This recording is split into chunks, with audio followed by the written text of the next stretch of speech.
Welcome to the Art of Authority podcast, bringing you interviews and episodes to help you radically optimize your authority and influence to become the go-to expert in your field. Here's your host, authority positioning coach, Mike Saunders.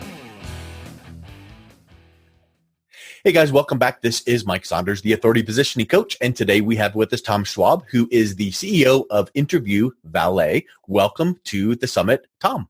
Mike, I am thrilled to be here. Thank you for inviting me.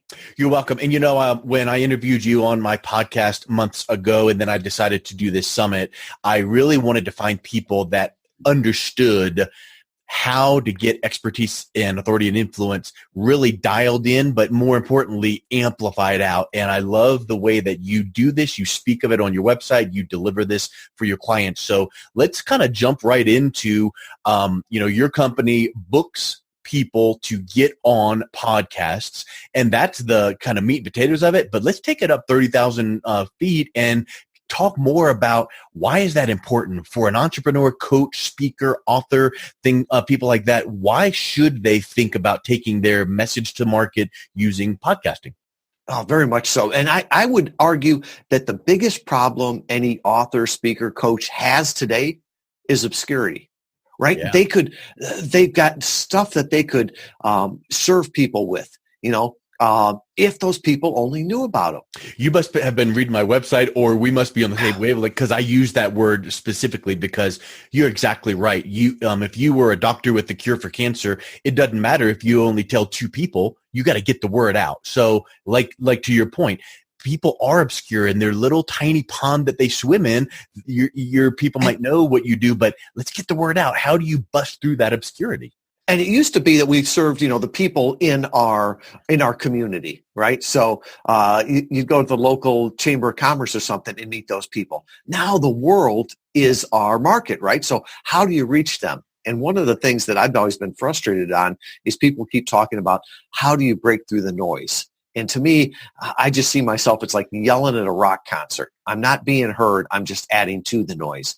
So to me, it's like, really, how do you get in on the conversations that your ideal customers are already listening to? Because if they're listening to you, you're an authority, right? If they're taking that time to do that. And I think one of the best ways to do that is borrow someone else's authority, borrow someone else's platform. I love podcasts, and I still don't have a podcast after 1,000 podcast interviews.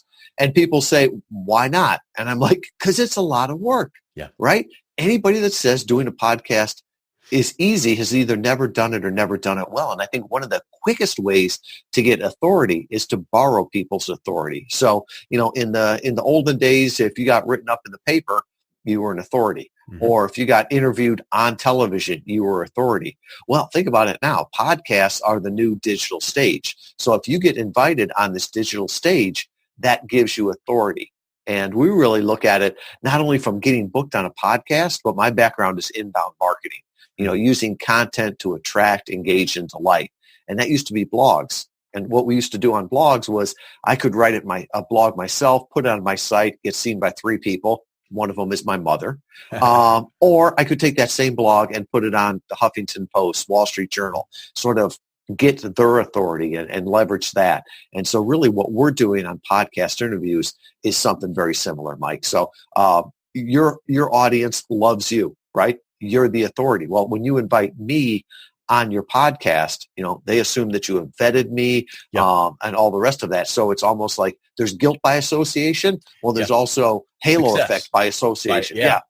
And so I would even say this, rather than hearing that and going, wonderful, I'm finally going to make the plunge. I'm going to hire a company that can book me onto podcasts. Let's go.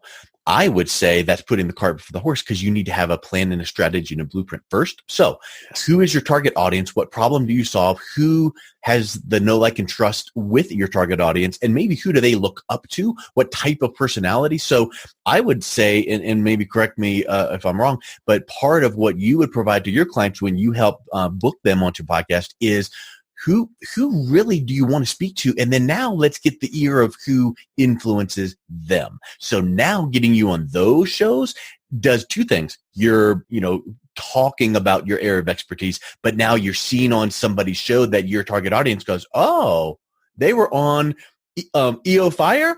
Interesting. Now I'm going to really listen. Yeah. And we really look at it. And after our first 100 clients, we looked at it, Mike, and said, how come some of them got good results with podcast interview marketing and some of them got great results? And it really boiled down to three things: message, market, and machine.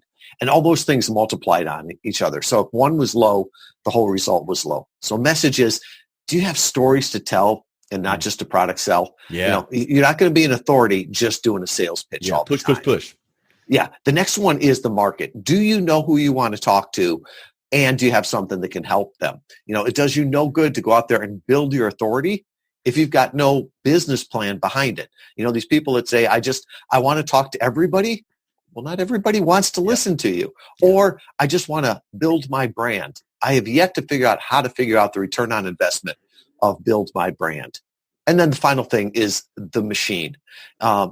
We live in a digital age. If I hear somebody, I'm going to check them out online. And if your social media doesn't build you up as an authority, if your website doesn't build you up as an authority, if it looks like the website was built in Y2K and you're in the witness protection plan on social media, you're going to have a hard time being an authority. You bring up a really good point about that, because you can feel like you've checked the box of getting your expertise out there on podcast shows. Wonderful. But then the other things, like lifting the skirt up on the table and looking underneath to see where the dog is, strewn trash. If your Facebook page has a post from 2.5 years ago and that's it, that's an X mark. And if, like you said, if your website isn't, really spot on and updated, so you can't just do one thing. It's got to be a balance. It's got to be an integrated approach. And I think that is so important. So all of those things are for other conversations, but that is something really to keep in mind. And I'm happy that you brought that up, because it cannot be just look at this one thing. I'm on this podcast show. You've got to have that to back it up. You got to have that foundation, And I think that goes for any expertise, right? Yeah. It's not a one-trick pony. It's not just do this one thing and it's magic. You've got to have a strategy behind it. And I really think that a lot of the tools we use today are multipliers, right? Yep. So a tool multiplies your expertise or your ignorance. I use the example of a friend of mine, Dan Miller, had a tree that fell down in his yard. An artist came in with the chainsaw, carved this beautiful eagle into it. Yeah. Well, that next winter, I took a chainsaw and almost cut my leg off cutting wood. It's not the tool. It's the ignorance of the user, and that user was me. Or the expertise of someone that really knows what they're doing. Right. Yeah. Yeah, that's a great point. Okay, so let's think about something. On the first few podcasts that you get interviewed on, the temptation may be, I just want to talk and just kind of give a 30,000-foot view of myself and my business and how I help my clients. And that's wonderful. But once you kind of get into the groove and get into that consistent, doing it all the time, because you can't just do one or two, right? You can't go, cool, I got on 2 shows. Wonderful. Check that box. Now what else should I do? It's got to be all the time. It's got to be constantly, and not just even once a month. Because you think about it, email marketing. Let's send that email newsletter quarterly. Not good enough, right? Once a month might even not be enough. So you can't just do one podcast interview or 2 and think that that's it. It's got to be consistent. So what is your advice when you're working with someone and say, okay, let's get these first few under your belt just to kind of get your flow down. But then what? What do they talk about? What is the best way that they can be that subject matter expert when they're doing, interview 10, 20, and 50? Yeah, and I think really it goes with what they're trying to do. Most people are trying to fill their funnel. So if they're trying to do just like a virtual book tour, all right, maybe you do a dozen right away when the book comes out. But for most of us, we want that steady stream of traffic, of leads, of backlinks. And so with that, sometimes you can use podcast interviews or any marketing like a gas pedal. So you need more clients, do more podcast interviews. If all of a sudden you start selling out, like we've had a lot of clients do, well, they'll pull back from that a little bit. So you can do that. But just remember that when you're on a podcast, you're there to get the know, like, and trust, right? Yeah. I always say podcasts are an awful place to sell, but they're a great way to make a relationship and attract the people that you want to work with. So if you're just trying to do a transaction, go onto Amazon and sell it for a penny less than the next person, and you'll sell something. But if you're trying to build a relationship, that lifetime sale, that really the long-term value of a customer, that is a great place to do it. And I think really being transparent, letting your heart out, letting people know this is what I do, this is why I do it. Mm-hmm. Here's the kind of people that I help. That will repel those people that aren't great customers, and it will attract those that are great customers. And, one of the things you said is about self-promotion. I always say that if you do a great job, if you make the podcast host look like a genius for inviting you, they'll promote you more than you ever could. Yeah. And really that's what you want to do. Gary Vaynerchuk talks about jab, jab, jab, right hook. I might have missed a couple jabs in there. I always say you should give, ask. Yeah. And most of the time, by the time you get to the ask, they're asking, how can I work with you? Yeah. So really being transparent, you don't want to attract everyone, right? No one's favorite flavor of ice cream is vanilla. Everybody, wants what they want. So be authentic, be transparent. And some people will just listen to the podcast interview and go, Tom was interesting, and they'll move on with their life. But there's going to be somebody that resonates with that, and those are your ideal customers.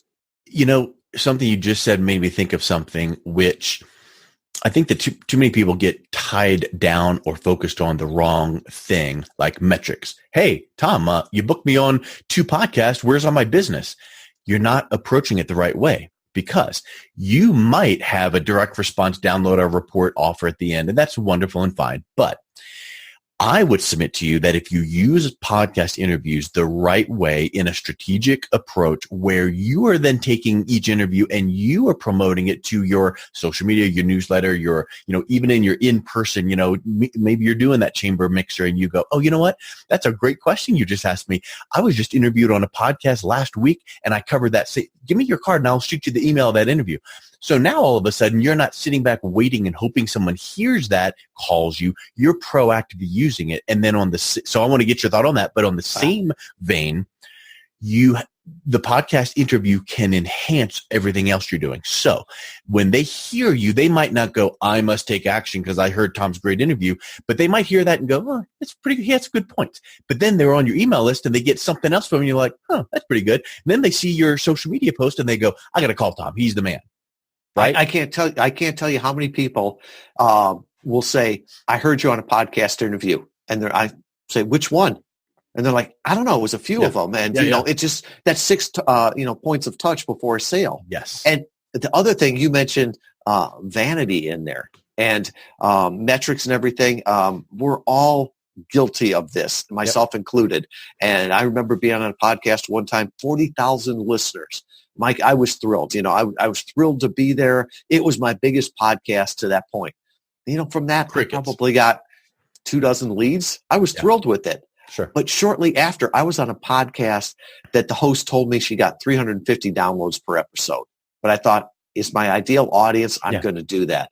I got 150 leads and sold $25,000 of product. Yeah. And so I've looked at that and it's like, there's more fish in the ocean. But if you can find a barrel of fish, go there every time. And you talk about repurposing content. Personally, for me, I'm not a writer. I can write a blog, but it's like, I'd rather clean my desk than write a blog. Yeah. And so from that standpoint, it's very easy for me to go on a podcast and then take that transcription. And now I've got a rough blog. I can clean that up. I can have somebody else clean it up. I can use the video, repurpose it.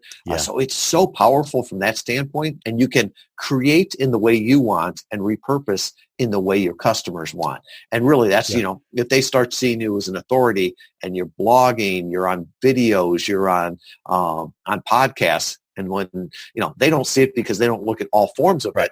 But really, it's all repurposed content. That's another excellent point. And I've said for years that there's a disconnect between your head and your hands. Like, I have a pen, I need to write this blog post. I have a keyboard, I need to type up this, series of blog posts. You get that writer's block, you can't really get it out. But if someone interviewed you on a podcast, boy, you could talk for hours because you know your business and now maybe speaking in public in front of, 200 people, maybe you get the jitters that way. But wow, typically podcasts are on the phone or not even with a video. Most of the time podcasts are, dial into our podcast interview line. You feel comfortable. You can talk about your business. You just think of things. I've had so many people I've interviewed that go, man, we talked about stuff I never would have dreamed of. So you really do get some pristine content when you are being interviewed. Very much so. And I think it works out really well for introverts. Sure. Or people that aren't comfortable with public speaking. Because a lot of times I'll ask a client, would you drive across the city to speak to 10 ideal customers, across state to talk to 100, or jump on an airplane to talk to 1,000, and say, well, don't worry, just stay at home and be on a podcast. Yeah. You can talk to thousands and tens of thousands. But you would be amazed, Mike, at how many people talk in front of 10 people. No, I don't want to do that. Yeah. But you like right now we're talking, it's just a friendly conversation, but you never know how many thousands of people. And it's also over time too. Right. So I love speaking at live events, but you know what? If you're not in the room, you're going to miss it. If you walk out in the middle because you've got a phone call, you're going to miss it. But at least with podcasts, they're evergreen. Yeah. And I mean, perfect example. About 2 months ago, when I was planning the summit, I was listening to old episodes of Duct Tape Marketing and it was like literally 18 months ago, listened to this interview. I was like, wow, great points. Reached out, contacted the guy they interviewed, bought his book, and he's speaking on the summit. And that wasn't the moment he was interviewed. That was evergreen. That was long ago. So people need to realize metrics and downloads and ROI, that's fine. But just keep doing what you know to do. Get on those interviews. Use those interviews because am I right that every time you are interviewed, the host is going to send you the link? Hey, thanks for your time. Here's our interview. So you know where to find your interviews. You can keep those on your website. You can use them in your marketing. Oh, very much so. And why wouldn't you? Right. I mean, that's a proof source. It's that's the authority. If you're trying to build your own authority, you want to show other places where you've been. Yeah. And, people don't know, there's so many news outlets now. Yeah. Sometimes the more that you have, people are like, wow, if they are in that demand, yep. I want them. Let's go a step deeper because I think that what I'm mentioning here, I've confirmed over and over with some of the summit speakers, and I want your opinion. Once you've done a few podcast interviews and you're, kind of getting your feel of being interviewed, I recommend, okay, now rather than your generic, hey, here's my business, here's the problem I solve. Why don't you sit down and think about the next batch of interviews that you do to focus on specific things that your target audience goes through in their buyer's journey. So now getting back to your point about inbound marketing, now let's really go deep and go, you know what? Before someone buys my whatever service or product, they would have this question and they would have this question. And then let's go deeper. They would have these really deep questions. What if you had 5 or 10 of those key points and you said to the next podcast host that you're being interviewed, hey, you know what? At some point, I want to talk about this right here. Well, now you've got this series of podcast interviews you've been on that you are taking your target audience through that buyer's journey and answering objections even before they have them. And you can use that as a wonderful knowledge base. Oh, I love that idea. And, most of the commonly asked questions are probably answered in podcast interviews. Sure. So if you want to transcribe those, if you want to use video interviews from that or snippets or something like that, once again, pointing to the credibility. And then I also think, like you said, the context with that, asking specific points along the buyer's journey, but also for specific personas. Yeah. Right. So, tell the story of how a lawyer could use it, how a professional could use it. We worked with a client that was CPA and he did fractional CFO work, part-time CFO was his firm. And we were able to really dial down and found out that e-commerce and dental podcasts work great for him because he could talk specific case studies, examples there. Man, for the next 6 months, he just kept going back to those barrels, and it worked out so well. And if you listen to him on that podcast, you would think all he did was part-time CFO for dentists. Yeah. Mm-hmm. But guess what? Is that there's nothing wrong if someone found out, oh, wait a minute, you mean you have other clients other than dentists? Doesn't matter, because when you're listening to that podcast about him talking about specific fractional CFO type things as it relates to that industry, and if you're in that industry, it's you're resonating with that. So that just gets down to really, really niching down and speaking to your target audience. Yes. And giving them value. I remember somebody telling me they'd rather, they'd pay $30 for a 50-page book that spoke directly to them as opposed to $9 for a 400-page book. Yep. You're exactly right. So let's think about this. What are some mistakes that you find clients that have made before they come to you, because you're going to guide them the right way? But, your business books people on the right podcast for them. What are some mistakes that you've seen them make? And then you're like, you know what, we need to dial this a little bit differently. And then now they're getting the results they were looking for. Right. And it usually comes in the first batch of podcast interviews. So from the standpoint, you're like, wow, that was a great discussion. That was fun. And then it's like, well, where are the results with it? And really, it was just an ego thing, right? Mm-hmm. So podcast interviews are content, and content is fuel that drives your marketing engine. So if you don't have something to put it into, fuel will give some heat and some light if you start it on fire, but it's not going to do any work. So really think about when you do an appearance, what is the next step? There has to be calls to action. And one of the things that we've learned in our testing is a small yes, a medium yes, and a heck yes. Meet them where they are as far as things to do. And when people don't do that, just at the end of an interview and say, well, find me online, that's not a compelling call to answer action. You're not helping anybody. The other thing is I see the opposite side of that, where you get to a podcast and they'll say, well, do you have anything for the audience? And they'll sign up for my newsletter. Signing up for a newsletter is not a compelling offer in this day and age. Mm-hmm. Or confusing them, not understanding the medium, right? So if I'm sending you an email, it's very easy to put all the hyperlinks in for all my social media. Right. But on a podcast, don't give people 5 or 6 ways to get in touch with you. Right. They will never remember your email address, much less your Twitter and your Instagram and all this.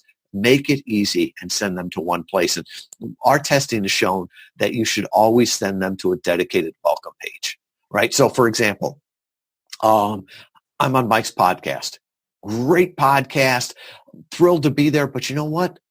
Nobody knows what I look like, and nobody knows what my website looks like. And they're probably coming from a mobile device. So that traffic bounces. And if they come back a year or 2 from now and don't get the same thing that they expect, it's never going to convert. So our testing has always shown, send them to a dedicated page. We call it a welcome page. Keep the navigation on there, everything like that. And then the best thing to do is put those trust seals on there. So Mike's picture is on there. The logo from the podcast artwork is there. It's almost like a tacit endorsement. That is a great way to do it. And that way it gives people a better experience, and you can attribute the traffic also. So you can see what pages they came to. So really think about it from a marketing system, not just, hey, how can I do a handful of these?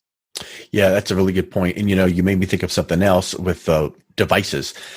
From your experience, where are people listening to podcasts the most? Is it right on the website and I'm clicking play? Is it where they're downloading it onto their listening device, their iPod MP3 player? Are they, running, exercising? Are they in the car? Where is it most of the time getting consumed?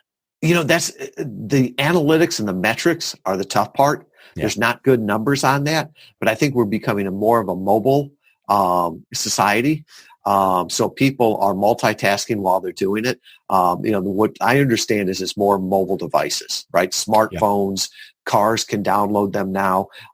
It's almost like you think of how our lives now are. We write emails on desktops. We compose email newsletters on desktops, and then everybody listens to them on phones. So I just assume everybody is multitasking. They're running. They're doing multiple things. So I want to make it as easy and memorable as possible for them. I agree with you. And I know that if we were to bring a third person onto this interview and they're a video expert, they would say video is where it's at.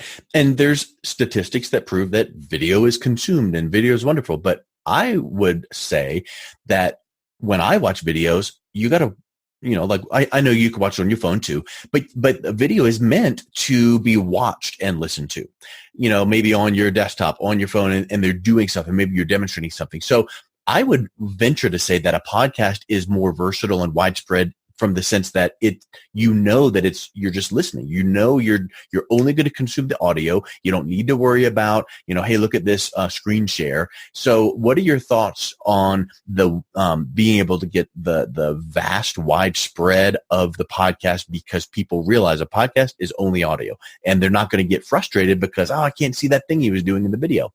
I would agree with you 100%. But I think that's just because we consume content the same way. Right. I remember somebody saying right now about 30 to 40% of the U.S. population listens to podcasts. And they came back and said, when do you think that'll get to 100%? Yeah. Never. And I'm like, television and radio and newspaper hasn't gotten to 100% yet. Right. So I think we need to produce it in the way that's easiest for us, and then repurpose it in the way that is best for our clients. That's a massive point. Think about someone that doesn't like to speak in front of audiences, but they know they got to get their message out. Think about someone that doesn't like to sit in front of a webcam and do a video, but they know they need to get their message out. Well, do something. And if you don't want to talk on a podcast, write. If you can't write, talk on a podcast. So I think you're exactly right. There's people that are just made for the video and they want to go to the park and that's wonderful. But if you know that you can think in front of a phone and or a microphone and you do a podcast, man, that is your wheelhouse then. Very much so. And we live in a great day and age, right, where everything can be repurposed with transcription, with video overlay and stuff like that. So do what's easy for you and then repurpose it. You think about it, 10% of the U.S. population is hearing impaired. It's very easy to get a transcript. And when people say, well, no one reads transcripts, it's just SEO. Well, the SEO engines do. Yeah, and there's a lot of people that will read through a transcript. So, it doesn't cost much anymore. So it makes sense. Well, I think we could talk for about another 4.5 hours, but let's wrap up with what's something that if someone is watching, listening to this, that they can reach out to you, learn more about your company, because now they finally made the decision, I need to get on more podcasts. What's the best way that they can reach out and connect with you, Tom? Well, thanks, Mike. And I'm going to give you an example. When I mentioned like welcome page, here's what a welcome page looks like. So I'm going to say interviewvalet.com, right? So we've mentioned my company a couple times, and then /authority summit, right? So we'll be able to remember that. So if you go to interviewvalet.com /authority summit, you already know what you're going to see there. You're going to see Mike's picture. You're going to see the summit logo. Yeah. And then you're going to see some offers. And some of the things I'd like to include is the checklist that I use for all my podcast interviews. It's one that we use for all of our clients. Better to learn from somebody else's mistakes than your own mistakes. Yeah. So this checklist is based on over 5,000 interviews. Good. I also wrote a book called Podcast Guest Profits, How to Grow Your Business with Targeted Podcast Interviews. I give away more than sell on Amazon. And because I really believe that podcast interview marketing is going to be the next big thing. In 5 years, Mike, this is going to be as big as email marketing or Facebook marketing. So I'm going to put that book on there also. And then finally, if somebody wants to get in touch with me, if you think, hey, would this work for my business? Let's jump on a call. Let's talk for a little bit. We'll look at your message, your market machine, make sense, see if it makes sense. And then, also if we could help you that in any way. I always say what we're doing is not magic. It's not art. It's a system. Yeah. And we just make it easier to do the system. Love it. Well, Tom, thanks a million. It was great catching up with you again. And thanks for all that you do for the industry. Mike, I appreciate you. And thank you for putting the summit together. You're welcome. You've been listening to the Art of Authority podcast. Are you interested in building your authority positioning as the #1 strategy to grow your business, brand, and influence? Book your authority audit today. This 7-point audit of your current authority position will uncover opportunities and show you how to be seen as a leading expert and authority your industry looks to for advice. Visit www.authoritypositioningcoach.com.